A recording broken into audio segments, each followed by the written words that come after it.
In the Switch era, Nintendo has been excellent at providing a steady rhythm of new titles, but is it possible that we now know every title Nintendo has to release until, at the earliest, mid-May? Do Nintendo have anything else up their sleeve until the Switch 2 finally releases? Look, being a Nintendo fan can sometimes be a case of hope triumphing over experience, and so it has been with the current hopes of a pre-April Direct. I thought there was a reasonable chance of a Switch 1 focused Direct in January or February, but that did not come to pass, while of course the Pokemon Presents show did arrive on schedule, even if it received slightly muted responses. It therefore remains the case that we're in the middle of an unusually long dry spell between Nintendo games, with Donkey Kong Country Returns HD launching on the 16th of January and Xenoblade Chronicles X Definitive Edition not until the 20th of March. So you might think that a new Mario title, even a minor one like a Yoshi's Woolly World port, could attract attention. After all, while this drought isn't completely unprecedented on Switch, it matches the kinds of droughts we had only previously seen in the midst of COVID or during the early days of the Switch when they were struggling to get off the mat after the Wii U days and still splitting their development efforts with the 3DS. Now, Nintendo likes to be unpredictable, and I thought it conceivable that they would shadow drop a title out of the blue. Recall how Metroid Prime Remastered appeared from the sky in February 2023. But time is marching on, and a reveal mere weeks, soon to be just days before Xenoblade Chronicles X, seems like it could harm interest in that game, which is presumably the standard bearer for the next month. Now, it does depend. Metroid Prime Remastered actually landed pretty much on top of Kirby's Return to Dreamland Deluxe, and that didn't seem too much of a problem. But this is a rarity in Nintendo scheduling history, and I do feel like Xenoblade Chronicles X is going to get the focus for the next few weeks. That said, Mario Day is just around the corner, and so this represents the first chance for a major new announcement.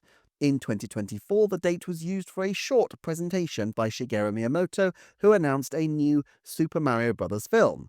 Now, that film is due for the 3rd of April 2026, so just over a year away, which makes me a little skeptical that we will see too much in terms of animation at this point, but the odds of a Mario movie update has to be decent. I'd say a 50% likelihood we'll get some kind of update to the movie's status this Mario Day. If there is an update but they're not yet ready to reveal footage, what kind of things could be shown? An obvious option would be to reveal voice casting, since voice acting is usually completed before the bulk of the animation, and we heard from Chris Meledandri last year that animation was about to begin. Therefore, any new cast members, Rosalina perhaps, or even Wario, could generate some excitement.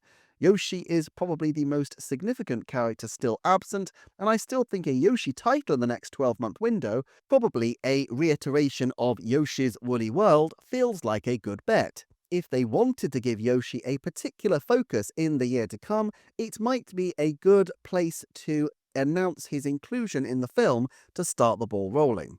We also can't rule out the event being used to highlight other Mario merchandising tie-ins, not least from LEGO, who have a long history of working with the franchise. On the broader likelihood of game developments, though, I am cooler on the prospect. Certainly, had the Switch 2's blowout reveal taken place earlier, I could have seen Mario Day as being a very significant milestone event, especially since this year is the 40th anniversary of the original Famicom Super Mario Bros. I thought a recent comment on the Kit and Krista podcast with respect to the Pokemon Day scheduling that Nintendo don't like being tied to pre-existing schedules, which goes against their philosophy of being unpredictable, to be quite interesting, and I think this is a point worth considering. Mario Day certainly has a lot of commercial benefits to them. Anything vaguely organic that can be utilized as a sales device is great, and they have a vast amount of legacy Mario games to push. IGN recently counted 21 Mario games on Switch, and with a huge diversity of genres, let alone all sorts of other Mario paraphernalia. They also have a theme park launching this coming May. It strikes me that Nintendo will want to double down on selling their back catalogue and pushing other new ventures rather than necessarily putting out new gaming products at this point. There's also the fact that the film news will likely draw oxygen from any game announcements anyway, so in this sense it makes more sense to do a shorter, film-focused announcement, perhaps highlighting some merchandise but not announcing a new game. Of course, if no new game is announced in March, it makes less and less likely the case that we will see a new title at all ahead of May, which is potentially when the Switch 2 will launch. Having said that, do we really foresee another 9-week gap before the next Switch title? As I've covered previously, if we foresee Nintendo matching the schedule of the original Switch and having about 7 weeks between their big blowout event and the system dropping, this would work out at about 9 weeks since Xenoblade Chronicles X after all. Therefore, I don't think they necessarily need to announce anything new at all. It's very hard to hype up a new Switch game while their attention is on Switch 2. That's not to say it's impossible. Poochie and Yoshi's Woolly World hit 3DS right in that window, dropping in Japan on the 19th of January and most of the rest of the world on the 3rd of February, right in the middle of the Switch's 7-week hype cycle. But Nintendo had more reasons at that time to keep the 3DS owners sweet, as they needed the backup console to continue to do well as a reserve option for them. Even if they decided to wait longer after the April Direct than they waited after the January 2017 presentation to launch the new machine, the launch seems unlikely to slip past June, and Nintendo has had 11-week droughts before in the Switch era. Bayonetta 1 plus 2 and new Pokemon Snap arrived after such a pause, though the latter had the major Switch-exclusive Monster Hunter Rise release in the interim. Also, Nintendo tends to avoid releasing games around big media events, a point I made to express my doubts about an announcement for the Switch 2 coinciding with the release of Donkey Kong Country Returns HD.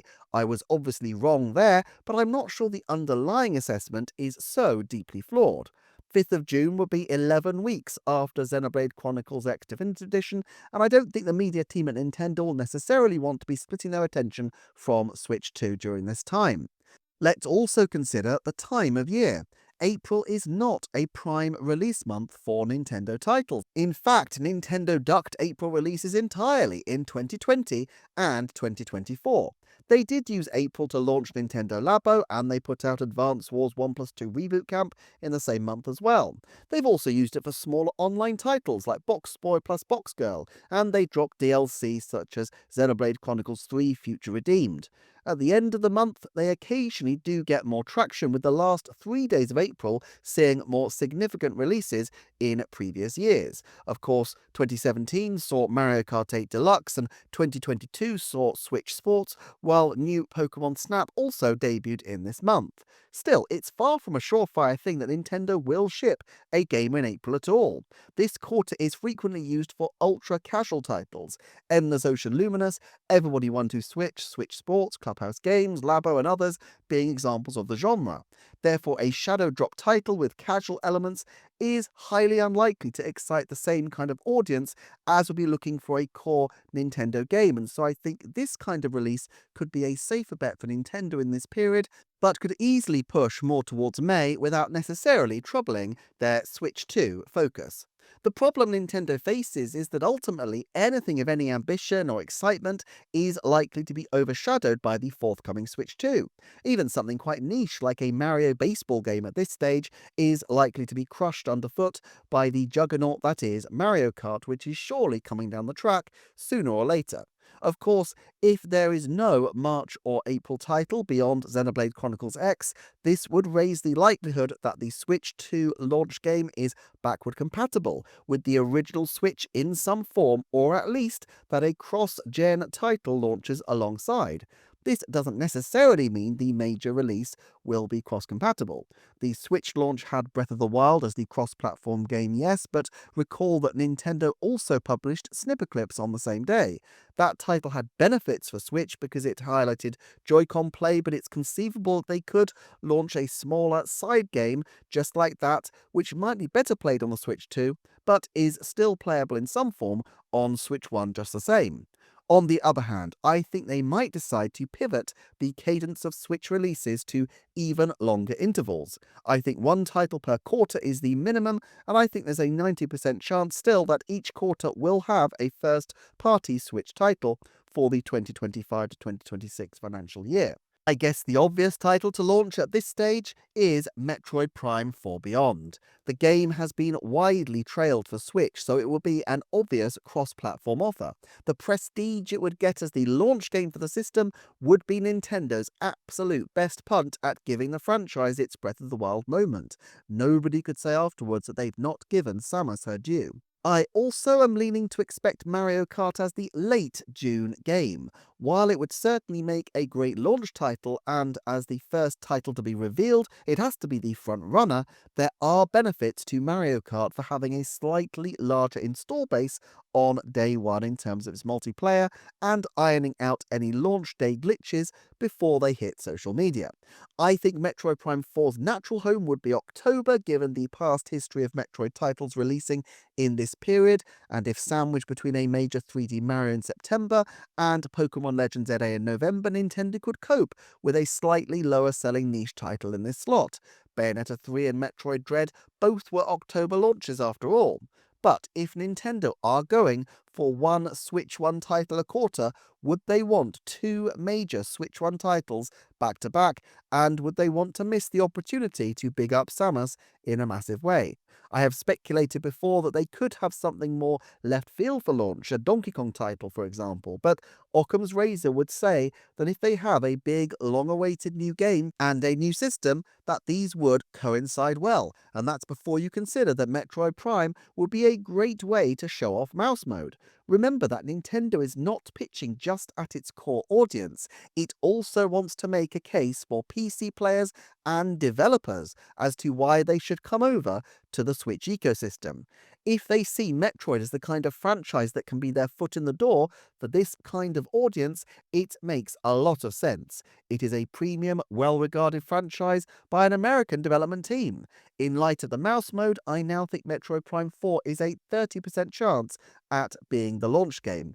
And if it is, why Nintendo really doesn't need another Switch 1 title before then.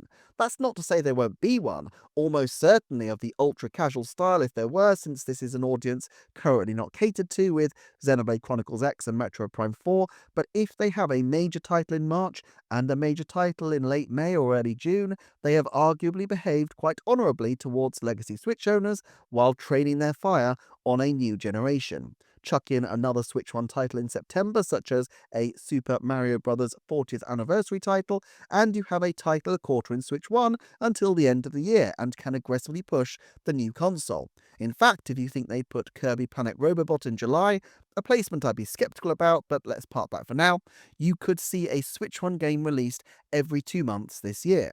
Of course, there are lots of different configurations and this is all up in the air, but I certainly think there's only a 30% chance that we will see another game drop besides Xenoblade Chronicles X Definitive Edition before the Switch 2 launches at this stage. This does mean that we will get a quiet beginning of the year, but then again, recall 2019, where, once you excluded Labo and Box Boy, there was really nothing of significance between Yoshi's Crafted World and Super Mario Maker 2 a whole 3 months later. What was significant about 2019? Why, of course, the release of Switch Lite. As it turned out, the holiday quarter of 2019 was Nintendo's busiest for new game releases. So while it might sound a bit doom and gloom as a prognosis, it's more like gloom brightening into glorious sunshine later in the year. Thank you for sticking with the channel, particularly thanks to the Patreon supporters, and I shall see you all next time for another Nintendo Forecast.